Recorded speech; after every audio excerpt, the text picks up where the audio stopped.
om et af de forsøg, han skal op og lave. Det skal du gøre lige om lidt. Men allerførst, Benjamin Svejgaard, du skal lige på banen også. Du forsker i rummedicin. Ja, det gør jeg. Og fortæl lige, hvad det er, at Andreas skal op og gøre på dine og dit holds vegne. Men Andreas, han skal faktisk ikke gøre så meget for os. Vi har et fuldautomatiseret laboratorie, der fylder cirka så meget her med 24 af sådan nogle små kamre, der ikke ser sådan her ud, men de ligner, hvor vi dyrker celler i.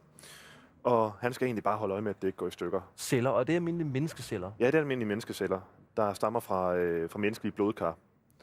Og grunden til, at vi er interesseret i det, det er fordi, som Thomas garanteret har fortalt jer, så sker der en hel masse med blandt andet vores blodkredsløb, når vi kommer i rummet. Blandt andet så flytter alt blodet sig fra bunden af kroppen op til toppen af kroppen, og man kan få nogle hjerterytmeforstyrrelser, og ens immunforsvar det begynder at fungere lidt dårligere, end det plejer på jorden. Så det vi er interesseret i at vide, det er, hvorfor det. Og det håber vi på at kunne gøre ved at undersøge de her blodkarsceller, som hedder endotelceller, når de kommer ud i rummet. Men hvad er det, der sker, når man indtræder som menneske i sådan en vægtløs tilstand ved lige præcis cellerne? For jeg ved, I har også nogle celler, som har kræft, som I har med derop. Hvad er det, man allerede ved, at der sker med kræftceller, når de kommer i rummet, og de kommer ind i en vægtløs tilstand? Altså vi ved, at kræftceller, og også til dels de her blodkarceller, de dør hurtigere, end de gør på jorden. De undergår det, der hedder apoptose, som er en slags programmeret celledød. Så de begår egentlig selvmord, når de kommer i rummet. Og så håber vi selvfølgelig på at finde ud af, hvorfor er det, de dør, når de kommer i rummet? Kan vi bruge det til at udvikle en ny form for cancerterapi?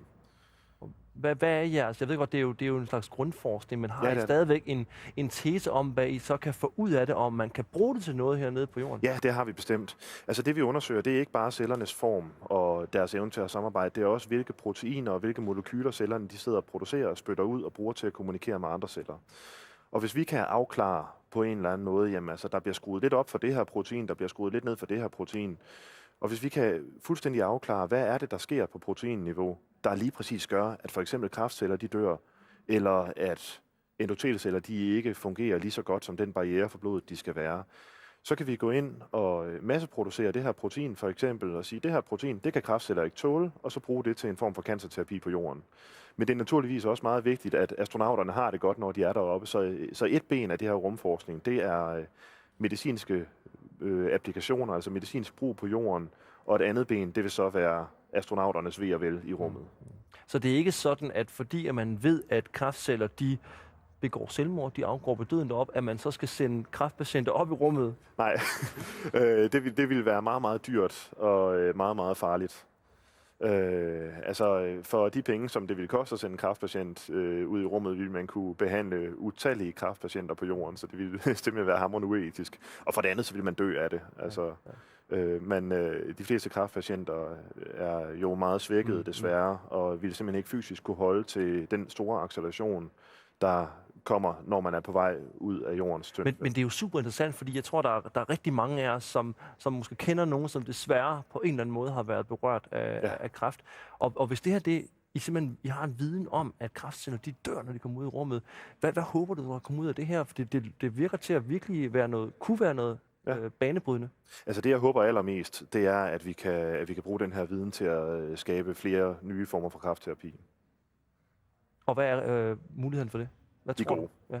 Jeg vil ikke sige for meget endnu, fordi det er jo sådan med forskning, man skal ikke slå et større brød op, end man kan bage, men de er rigtig gode. Og de forsøg, vi har på ISS, de har pågået i over et årti.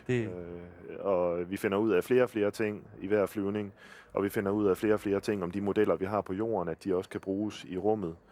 Så uden at sige for meget, så tror jeg bestemt, at den rummedicinske forskning, den kan bruges til rigtig, rigtig meget behandling på jorden. Ikke bare kræft, men også gigtlidelser, blodtrykslidelser, neurologiske lidelser, Parkinsons sygdom osv. Men det er virkelig super, super spændende, især hvis man kan finde ud af det her med proteinet, så man kan gå ind og slå de her kræftceller ihjel.